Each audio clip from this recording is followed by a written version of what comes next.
Hey, here. I want to tell you something. This might offend some people.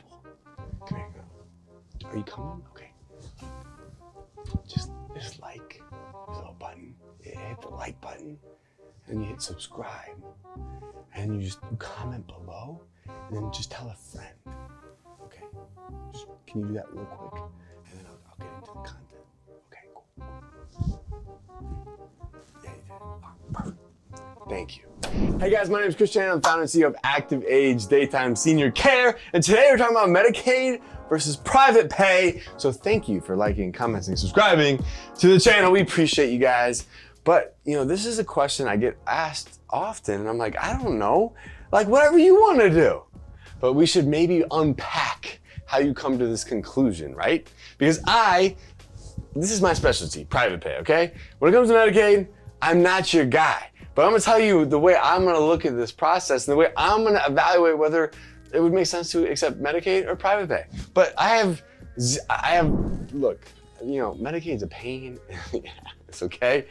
Visa, American Express, and MasterCard, they're easy, okay? You just hit a button, the card processes, it takes a few seconds. This, you gotta submit stuff and they might tell you, oh, you submitted it wrong, and then you might be 30, 60, 90 days in accounts receivable and you're chasing down, pennies, and it's a pain in the ass. But if you wanna go that route, these would be the questions I would ask to figure out if it makes sense to go Medicaid or private pay.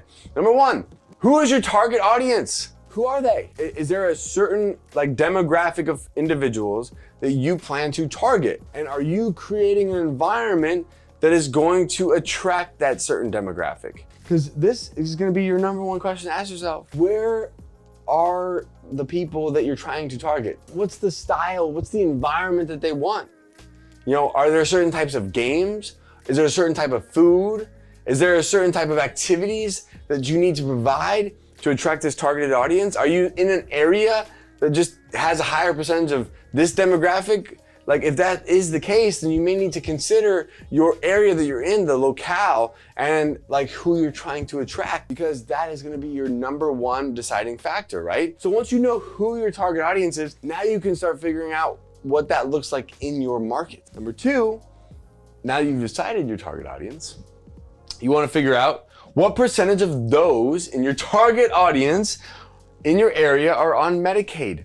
So this would be people that are duly enrolled on Medicaid and Medicare, okay? Because we're looking for those that are 65 and up, not necessarily those that are young adults, unless you plan on servicing the needs of young adults. But that's a completely different target audience, right?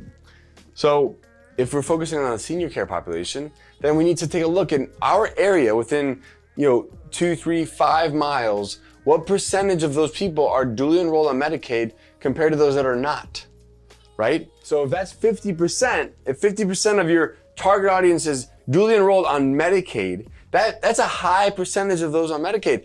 It may make a lot of sense for you to go after that market. But if the percentage of folks is say only 15% of those that are on Medicaid, then it might make sense for you to go after the private pay market. Okay, but it's gonna depend a lot on what percentage of folks in your market are on Medicaid.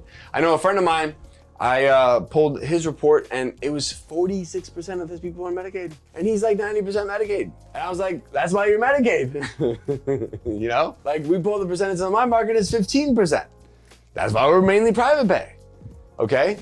But this is gonna have, and obviously, contribute greatly to this, what route do I go? Do I go Medicaid? Do I go private pay? And I'm not saying that you can't accept both. I had someone ask me this question the other day. Hey, if I accept Medicaid, can I not accept private pay? Yeah, you sure can. If they come, it depends on if you create an environment that's going to attract a private pay individual. Are you offering services that add value in a way that is going to attract the private pay individual? Because the private pay individual is gonna have a higher expectation because they're paying out of pocket for it. So they're gonna have certain levels of service that they just have an expectation for. And as long as you can meet that level of service and meet that expectation, then yeah, you're gonna have some folks on private pay. But if you're in a market that has a low percentage Medicaid, then private pay may make sense. And it's not that like you can't accept Medicaid, it's just that maybe 90% of your place is private pay and 10% of your place is Medicaid, as far as the dollars generated, right? And then number 3 is, what is the Medicaid reimbursement rate in your area, right? So if I know my target audience and I've been able to assess the percentage of folks in my area that are on Medicaid or not, and like maybe it's like really high, and I'm like, okay, well, Medicaid is the route that I go. Well, then maybe depending on if the Medicaid reimbursement rate is $35, are you gonna accept that? Because that might not be a good business decision. You may just say, scrap it all, move out of that town and go find yourself another town. But it's gonna come down to, okay, does this Medicaid reimbursement rate make sense? I mean, if it's $50, it probably doesn't make sense. Like when I say $50, like the way Medicaid may reimburse is it may reimburse on a daily average. So it might be $50 a day or $35 a day. Sometimes they do a 15-minute increment rate, and so they call it units. So it's gonna depend on like a lot of like where you're at. Are you working with an MCO, which is a managed care organization, which basically is like an insurance company that Medicaid handed off the responsibility to, and then they manage the Medicaid dollars? Or are you working directly with the state and the state manages the Medicaid dollars? So you have to ask yourself, okay, well, what is that reimbursement rate? Does it make sense for me to go through all that stuff? If they're only gonna reimburse $35 for the day, it may not make sense. If it's $50 for the day, it may not make sense. If it's $75 for the day, it may make sense, depending on the area that you're in. But again, if you have a really low percentage of folks that are on Medicaid, but your reimbursement rate's high, you might still go private pay, attract that target audience, and then be 90% private pay and 10% Medicaid because the reimbursement rate makes sense. If the reimbursement rate doesn't make sense at all, you may say, screw Medicaid, we're not even gonna apply and we'll just do private pay. If you go to the area and the Medicaid percentage is really, really high, okay, and so it's like 50, 60% of those in that area are duly enrolled on Medicaid, you may go to the reimbursement rate, it might be $35, and you might be like, scrap adult daycare altogether. I'm picking up and moving. So these are questions you have to ask first before making this decision, but you should know that it doesn't mean that you can't accept one or the other, or you can only accept one. It just means that like, if you were gonna go after a market, the way you market to that audience, the way you attract that audience, the way you create a programming designed around that audience is gonna be different for a private pay client versus a Medicaid client. So I hope this provides some clarity. This is the kind of the framework I would use when making the decision as to whether or not to focus my attention and effort on a Medicaid environment or a private pay environment. So hope this is helpful. If you wanna learn more about opening up your very own adult day center, go to adcpro.com. Join us for our monthly webinars. Join us on our YouTube channel. We got tons of content out there.